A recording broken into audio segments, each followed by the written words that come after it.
So we're on track with Keeper's project right here, and next item on the work order is El Guapo, which is Ron Bales from Memphis, Tennessee.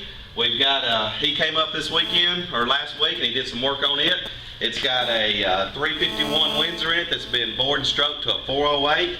Ought to be about 500 horsepower or something like that. Ron wanted these custom fenders, so he set up here and he fabricated all this in place right here, what you see. So I will come back and I'll make all this out of steel. We'll paint these the color of the truck. Probably do a little nitro plating on this bottom panel, make it separate, kind of match the nitro plating on the engine. I'll do something over here with some panel and paint work on that. So got a pretty good handle on what's going on right here. Then over here on our Jaguar, we're getting close. We got most of the body work done on the Jaguar. I've got it on my rotisserie now. We flipped it upside down. Got a little bit of damage under here, not a whole lot for a car that's 40, almost 50 years old. Put new pans in it. I'm working on a few little spots around the bottom of it. So I'm gonna get back on this Jaguar, and Jeff's gonna help me out, the man behind the camera here, and he's gonna pull the motor and transmission out of Keepers, and then we're off to the races. Well, I'm getting the underside of this Jaguar straightened out, and I've got the coolest thing from Eastwood Products. Nick sent me out this undercoating with this spray tip, and it worked so good I had to take a minute to show you how this works. Now, inside my rocker panels are completely sealed other than the little drain right here at the bottom of it. So I've drilled me a little hole here, and I've got a plug to put back in it. Then, with the way this thing sprays, I don't know if you can see this in the picture, I'll spray it right here to show you how it comes out. You see that pattern there.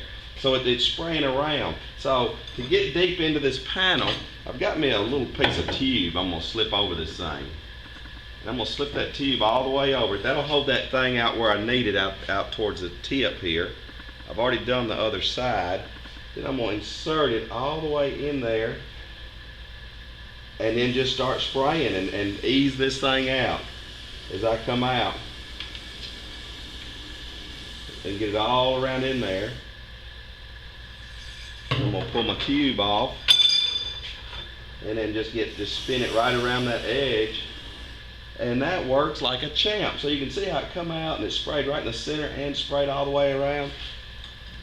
That is extremely cool. So thanks Eastwood guys for sending this out. I will always use this little tube. Outstanding.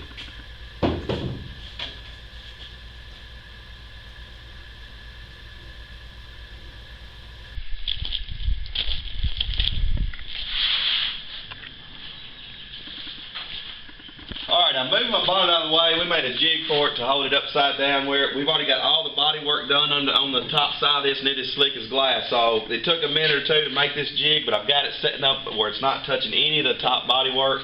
I can go in here and do all my sanding and do my paint work inside here. Then we'll flip it back over and we'll take the time to make another jig to hold it where we can put it in the boot of this car. We'll paint this separate from the car, but it'll all be in the boot at the same time. Also, we're kind of at a milestone on our build here. When we first started this project, we had this top here and we set it up on there and kind of got an idea that would fit. Well, now we've done all this body work, all the firewall work, we put floor pans in it, and this next fitment we just set up on here.